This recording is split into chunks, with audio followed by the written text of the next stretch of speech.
Hello friends, இன்றைக்கி evening என்னென்னா சூப்பராக குழந்தைங்களுக்கான ஒரு சூப்பர் டிஃபன் தான் பார்க்க போகிறோம். ஸ்நாக்ஸ் குழந்தைங்களுக்கு கேரளா ஸ்பெஷல் கலந்தப்பன்னு எத்தனை பேர் கேள்விப்பட்டிருக்கீங்கன்னு சொல்லுங்கள். அந்த கலந்தப்பன் தான் செய்ய போகிறேன். அதுக்கு ஒரு டம்ளர் ஃபுல்லாக பச்சரிசி எடுத்து வச்சுருக்கேன். அதை நல்லா 4 வாட்டி கழுவிட்டு ஒரு யானத்தில் வச்சு நம்ம ஊற வச்சிடணும். ஒரு 5லேருந்து 6 மணி நேரம் கம்பல்சரி ஊறினாது. 6 மணி நேரம் ஊறினா தான், மினிமம் 6 மணி நேரம் ஊறினா தான் அதோடைய சுவை டேஸ்ட்டாக இருக்கும் உங்களுக்கு. அதை போய் நம்ம இப்போ ஊற வச்சுட்டு வந்துடுவோம். நல்லா 6 மணி நேரம் ஊறிச்சு. உங்களுக்கு இந்த அளவுக்கு ஊறணும். உங்களுக்கு எந்த அரிசினாலும் பச்சரிசி சரிதான், ரேஷன் அரிசினாலும் சரிதான், கடை அரிசினாலும் சரி, எந்த அரிசினாலும் சரி தான். நல்லா கழுவியாச்சு. 6 மணி நேரம் ஊற வச்சுட்டேன் கரெக்டாக. அது என்ன தண்ணியை வடிச்சிட்டு நல்லா அடுத்தது ஒரு மிக்சியில் இதை போட்டுக்கணும். அதுக்கு என்னென்ன தேவைகளையும் பார்த்துருவோம். இதுக்கு தேவைக்கு வந்து நம்ம இந்த ஒரு டம்ளர் அரிசி எடுத்தோம். அதுக்கு கப்பு நான் ப்ரௌன் சுகரோ நாட்டு சர்க்கரையோ எதுனாலும் எடுத்துக்கலாம். வெல்லம் நம்ம இஷ்டம்தான் எல்லாமே. நான் இன்றைக்கி ப்ரௌன் சுகர் எடுத்து வச்சுருக்கேன். வெள்ளை சர்க்கரையை கொஞ்சம் அவாய்ட் பண்ணிடுங்க, ஏன்னா குழந்தைங்களுக்கு ஹெல்த்தியாக வேணும். கருப்பட்டி போட்டால் ரொம்ப சூப்பர் உங்களுக்கு. அப்புறம் தேங்காய் நல்லா ஒரு 2 பத்தை சும்மா சின்ன சின்னதாக கட் பண்ணி வச்சுருக்கேன். ஏன்னா இது தேங்காய் எண்ணெயில் லாஸ்ட்டில் போகிறதுக்காக. தேங்காய் எண்ணெய் அந்த டைம் எடுத்துக்கலாம் நம்ம. அப்புறமேட்டு இது கூட கண்டிப்பாக நம்ம அந்த அரிசி நல்லா நைஸாக அரைக்கும் போது இந்த அரிசியோடு கேரளா ரைஸ் போடுவாங்க அவங்கெல்லாம் அங்கே. அதே ரைஸ் நம்ம வீட்லேயும் நான் வடிப்பேன். உங்களுக்கே தெரியும், என் சமையலில் கேரளா மட்டை ரைஸ் இருக்கும். அந்த ரைஸ் மதியானம் அரிசி கொஞ்சோண்டு எடுத்து வச்சுக்கோங்க. ஒரு 2 ஸ்பூன் இருக்கும். நல்லா இந்த பெரிய ஸ்பூன், இந்த ஸ்பூன் காட்டுறேன் பாருங்கள். இந்த ஸ்பூனுக்கு 2 ஸ்பூன் ரைஸ் எடுத்து வச்சுருக்கேன். அப்புறம் அதுக்கு தேவை 2 ஏலக்காய், ஒரு பிஞ்சு உப்பு, சீரகம், இது அவ்வளோதான். இதெல்லாம் போட்டு இப்போ நம்ம ஒன்று ஒன்றா அரைக்கணும். இதை பாகு காய்க்கக்கூடாது. நம்ம நாட்டு சர்க்கரையை சும்மா அப்படி கரைச்சி சூடு படுத்தினா போதும். உங்களுக்கு கரைஞ்சா சரி, அவ்வளோதான். நம்ம ஒன்று ஒன்றா பார்ப்போம். இப்போ நம்ம அரிசியாக அரைச்சிடுவோம். அரிசியாக போட்டுருவோம். நல்லா நைஸாக அரைக்கணும். எவ்வளோ நைஸாக அரைக்க முடியுமோ அவ்வளோ நைஸாக அரைங்க. அப்போ தான் அது டேஸ்ட்டு உங்களுக்கு. நமக்கு இருக்கிற தண்ணி வேணாலும் கொஞ்சம் ஊற்றிக்கலாம் அதில் அரைக்கிறதுக்கு. அப்புறம் இந்த சாதத்தையும் இதிலே போட்டுருங்க. போட்டு நைஸாக அரைச்சிடுவோம். இந்த சாதம் அரைக்கும்போது நம்ம ஏலக்காய் போட்டுடலாம். அரைப்படணும்ல. சீரகம் கொஞ்சம் கழிச்சு போடுவோம். நல்லா அரைச்சோன்னு இப்போ அரைச்சிடுவோம் நைஸாக.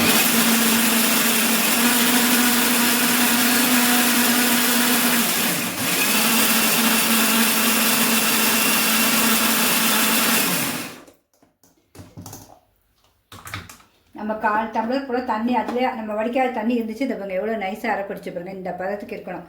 இது பாருங்க இந்த மாதிரி அப்படியே பட்டு மாதிரி இருக்கணும். நைஸாக அரைச்சாச்சு. இந்த சீரகத்தையும் உப்பையும் போட்டு ஒரு அரை அரைச்சிட்டு எடுத்துருவோம் மாவை. ஏன்னா சீரகம் நம்ம லாஸ்ட்டில் போடும்போது அந்த வாசனை சூப்பராக இருக்கும். ஏலக்காய் வாசனை இப்போயே சூப்பராக இருக்குது. ஸ்நாக்ஸ் குட்டி பிள்ளைங்க விரும்பி சாப்பிடுவாங்க. போதும். இப்போ மாவை இதில் ஊற்றி வச்சுருவோம். நம்ம அதுக்கப்புறம் நாட்டு சர்க்கரையை நம்ம ப்ரௌன் சுகரோ நாட்டு சர்க்கரையோ வெல்லமோ எது வச்சுக்கலாம், அதை நம்ம போய் லைட்டாக சூடு பண்ணிட்டு வந்துடும். இதில் மெயின் கேரளாவில் இந்த நம்ம சோடா போட சொன்னாங்க. சோடா, சமையல் சோடா. நான் அதை மட்டும் ஸ்கிப் பண்ணிட்டேன், வேண்டாம். ஏன்னா நம்ம இதுவே 5-6 மணி நேரம் ஊறிக்கு இதில் வர்ற உட்னஸ்ஸே போதும். ஏன்னா நம்ம சும்மா சின்ன பிள்ளைங்க சேர்க்கும்போது அதெல்லாம் வேண்டாம். அந்த குண்டுக்காக தான் சொல்கிறாங்க, புசு புசுன்னு வரணும். அது நமக்கு வேண்டாம். உங்களுக்கு வேணும்னா நீங்கள் போட்டுங்க. நான் அதை வேண்டான்னு விட்டாச்சு இன்றைக்கி. எனக்கு சும்மா செஞ்சாலும் அது கெடுதி உடம்புக்கு. நமக்கு அது தவிக்க முடியாத சூழலுக்கு இதுக்கெலாம் நம்ம சும்மா சாப்பிட்றதுக்கு தேவையில்லை. இந்த பக்கம் இது பாருங்கள் எவ்வளோ நைஸாக இருப்பாங்க. இனிமேல் அடுத்ததை பார்ப்போம்.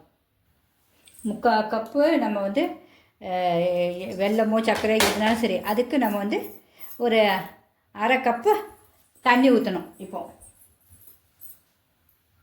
1/2 கப்பு தண்ணி. இது நமக்கு பாகு பதனம் இல்லை, கரையத்துக்கு தான், வேறு ஒன்றும் இல்லை. கரையிட்டோம். இந்த பாருங்க நல்லா கொதிச்சிருச்சு. இந்த அளவு போதும். இவ்வளோ தான் இருக்கணும் உங்களுக்கு. இனிமேல் நம்ம ஆஃப் பண்ணிவிட்டு அப்படியே அதில் ஊற்றிட வேண்டியதான். இந்த அளவு போதும். இந்த கொதிச்சுட்டு ஆறிடக்கூடாது. சுட தான் ஊற்றணும், இல்லைன்னா கட்டி பிடிச்சி போயிடும். இப்போ சூடாக தான் இருக்குது. அப்படியே சூடாக தான் ஊற்றணும். அப்படியே கொஞ்சம் கொஞ்சமாக ஊற்றணும், இல்லைன்னா அப்படியே கட்டியாயிடும் உங்களுக்கு மாவு. இந்த பதத்துக்கு அப்படியே கரைக்கணும். நம்ம எல்லாமே ஊற்றணும். கரெக்டாக இருக்கும். நம்ம அளவு கரெக்டாக இருக்கும் எல்லாமே. இந்த 3/4 ஊற்றிடுவோம். அவ்வளோதான். எல்லாம் ஊற்றியாச்சு. இன்னும் கரைச்சிடுவோம். உடனே கரைச்சிடணும். மெயின் அதுதான். கரைப்பட்டாச்சு. இந்த அளவுக்கு இருக்கணும் தண்ணி உங்களுக்கு. இப்போ அடுத்தது ஒரு கடாய் வச்சிடணும். மறுபடி நல்லா புளி கடாய் இல்லைன்னா கிண்ணம் இல்லைன்னா நம்ம இந்த காப்பி இதை மாதிரி காப்பி போடுறோம், இதே மாதிரி பாத்திரம் எது வேணாலும் சரி, இதில் தான் நம்ம இதே மாதிரி அதெல்லாம் ஊற்ற போகிறோம்.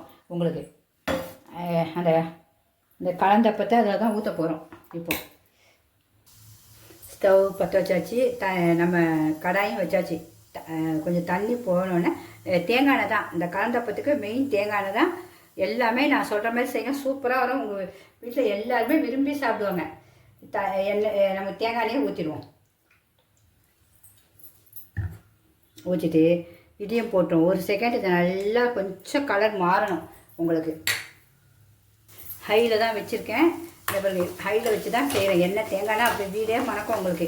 நல்லா கொஞ்சம் 2 நிமிஷம் தேங்காய் அந்த இது உங்களுக்கு கொஞ்சம் டேஸ்ட் வரணும்ல, வறுக்கணும்ல, வேறணும்ல, அதுக்காக தான் அந்த 2 நிமிஷம் தேங்காய் ஹையிலே தான் இருக்கணும். பாருங்க கலரும் மாறிச்சு, சூப்பராக ஆயிடுச்சு. இப்போ நம்ம இந்த கலந்த இது நம்ம கலக்கி வச்சுருக்கோம்ல மாவை, அந்த மாவை இதில் அப்படியே மெதுவாக ஊற்றணும். உங்களுக்கு ஒரு வாட்டி வேணாலும் ஊற்றிக்கலாம், 2 வாட்டி வேணாலும் ஊற்றிக்கலாம், கொஞ்சம் பெருசாகவும் ஊற்றிக்கலாம். இந்த அப்படியே ஊற்றிடணும்.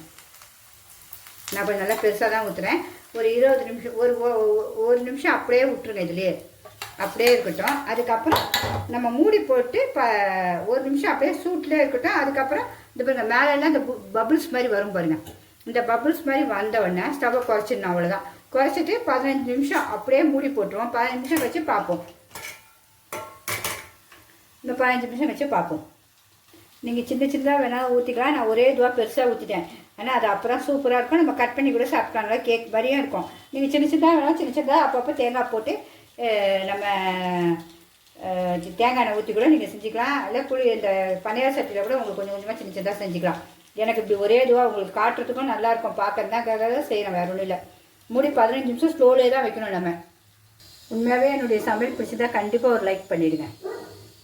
15 நிமிஷம் ஆயிடுச்சு. நம்ம மெதுவாக திறந்து பார்ப்போம் எப்படி இருக்குன்னு. இதை பார்த்திங்கன்னா எவ்வளோ சூப்பராக வந்துச்சு பார்த்திங்கன்னா. நம்ம அந்த இது ஒரு மாதிரி அப்படியே நூலாக இழையும். அதுதான் கரெக்டான பக்கம் உங்களுக்கு இதை வந்துச்சு பாருங்க. என்ன சூப்பராக. இப்போ ஆறினோன்னா அதை டேஸ்ட் பார்த்துருவோம். இனிமேல் ஆஃப் பண்ணிட வேண்டியதான்.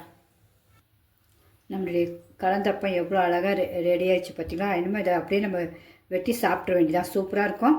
இதோடைய இதுவும் உங்களுக்கு நான் காட்டுறேன் பாருங்கள் எப்படி அந்த அழகாக அப்படியே நூலாக வருதுன்னு. இப்போ கடாயிலே ஒன்றுமே இருக்காது, அப்படியே வந்துடும் உங்களுக்கு.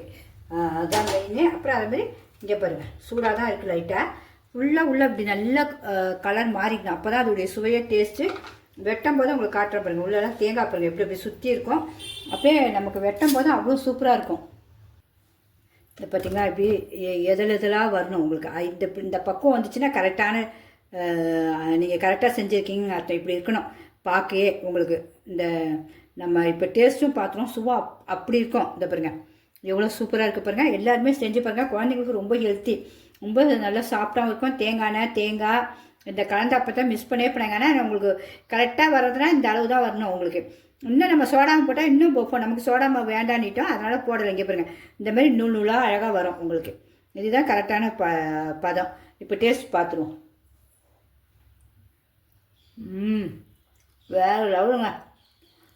உண்மையே கேரளா கிழங்கு எவ்வளோ டேஸ்டாக கண்டுபிடிச்சிருக்காங்க பாருங்கள். பிடிச்சிருந்தா கண்டிப்பாக லைக் பண்ணுங்கள். சிம்பா நியூஸ் சேனலுக்கு சப்ஸ்கிரிப்ஷன் பண்ணுங்கள் ஃப்ரெண்ட்ஸ். உங்கள் ஃப்ரெண்ட்ஸ் எல்லாத்துக்கும் ஷேர் பண்ணுங்கள். நீங்களும் இதேமாதிரி ரசித்து ருசித்து சாப்பிடுங்க. Okay bye.